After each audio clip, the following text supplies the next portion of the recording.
Mas pinaigting ng Philippine National Police ang kanilang seguridad at kampanya kontra vote buying at vote selling, 3 araw bago ang halalan sa May 12.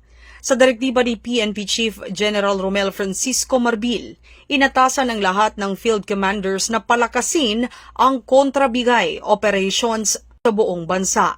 Bahagi ito ng mas malawak na hakbang ng PNP upang tiyakin ang maayos, tapat at mapayapang halalan. Ayon sa PNP, iniimbestigahan na ang ilang ulat ng bentahan ng boto sa iba't ibang lugar at tiniyak na agad kakasuhan ang sinumang mapapatunayang lumabag sa batas.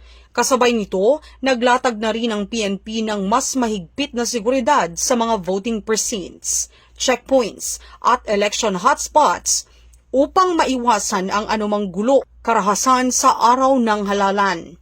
Mariing babala ng pamunuan ng PNP na hindi sasantuhin ang sinumang masasangkot sa vote buying at vote selling.